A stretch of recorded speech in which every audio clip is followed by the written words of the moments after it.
In this video, I'm going to be sharing 12 tips, free and paid, so that we can all improve our sleep. And the goal of this video is I want you to kind of treat this like a cookbook. So mix and match each of them, choose the ones that you want, and test them out in your own life and see if they stick. Before we jump right in, if you're new here, my name is Michael, and we're all about exploring how to become the healthiest versions of ourselves. All right, let's dive right in. Let's start off with the free tips because shit can get expensive really fast. The first one is 5 tips all in one, but the rule is called 12-3-2-1-0. I learned about it from Ben Greenfield, but it's basically a framework that you can just remember to get really great sleep. 12 means 12 hours before bed, no caffeine. It doesn't matter, no exceptions. 3 represents 3 hours before bed, no food at all. Then 2 hours before bed, no work. 1 is no screens before bed. And then 0 is no snoozing once you wake up in the morning. Tip number 2 is open your windows before bed. The idea here is to reduce your body temperature, which already has to happen for you to fall asleep. Tip number 3 is, since we're on the topic of temperature in your room, keep the temperature to 18 degrees Celsius. Tip number 4 is removing alcohol before bed, ideally just in general, but alcohol hinders your ability to actually get a good night's sleep. Maybe it's gonna help you fall asleep quickly, but the quality is really gonna be gone. Tip number 5 is we wanna actually allocate 9 hours for bedtime, not just 8 hours or 7 hours. The reason is we're not all super efficient sleepers. So it might take you 10 to 15, even 30 minutes to fall asleep. Then maybe you wake up a couple times during the night to go to the washroom. That's all taking away from your total sleep time. So time in bed is not the same as total sleep time. So giving yourself 9 hours is gonna ensure that you get enough sleep. And then number 6 is to ensure that we're actually able to get that window of 9 hours, we should set a sleep alarm, which signals to our body, okay, it's time to do my evening routine and then kind of go the heck to bed. And that leads into tip number 7, which is have an evening routine ideally. Some good examples are reading books, for example, fiction or nonfiction, maybe getting a 10 or 20 minute meditation session in, doing some breath work, talking to a loved one, just kind of chilling out, turning the lights down. And the idea here is it's a certain amount of time to kind of just relax our body and wind down from the rampantness and chaos of the day, where your just heart's going, oh my God, let's go. And this will just make falling asleep that much easier. Then the last free option is not setting a morning alarm. The thing is, our body doesn't always need the same amount of sleep every single night.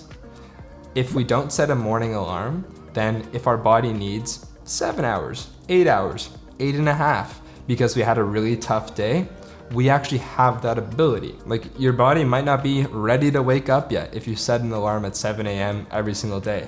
So giving yourself that kind of control and maybe buffer time first thing in the morning would be an awesome idea. Also, if you're enjoying the video so far, I'd really appreciate it if you subscribe down below and like the video. All right, now we're gonna jump into the paid stuff. We got 4 more to go. All right, so number 9 is blackout blinds. A lot of people have this misconception that eye masks are gonna be good enough, but the thing is, we have photoreceptors. By the way, photoreceptors are just receiving light from external sources, artificial or natural, and they are located in our eyes and also throughout our bodies, for example, on our skin. These non-visible photoreceptors on our skin are also responsible for the time of day it is and regulating our circadian rhythm, helping us know when to be alert and not alert. So the thing is, if you just have an eye mask on, sure, it's lovely because you visually won't see it in your visual field, but the thing is your body still knows when the light is entering into the room. So having blackout blinds and making sure the room is pitch dark is extremely important. If you're like me and you're moving to new places every 3 to 6 months, I thankfully found a solution that I bought on Amazon. It's basically these blackout blinds that just go over the window. They use suction cups and some stickers. Oh my gosh, they are a lifesaver and they work fantastically. I'm going to link them down below. Feel free to check them out. Number 10 is a grounding mat. A lot of people are gonna think this is woo-woo if you've watched the Grounding or Earthing movie, and yeah, sure, you can. I'll link some research down below. This is not a video where I'm gonna go in depth about this. If you're interested in learning more about that, leave a comment down below, but at least all the research and studies and kind of effects on myself have helped with sleep, so try it out if you're up for it. Then we have blue light blockers, which help filter out the blue light and even green light so that our body can properly create melatonin, helping us get the heck to bed and actually feel tired. If you're interested more about these blue light blockers, I actually made a video, so I'll link it right here. And then number 12 is a magnesium supplement that you would take preferably at your last meal of the day, and it's just been shown to improve the quality of your sleep.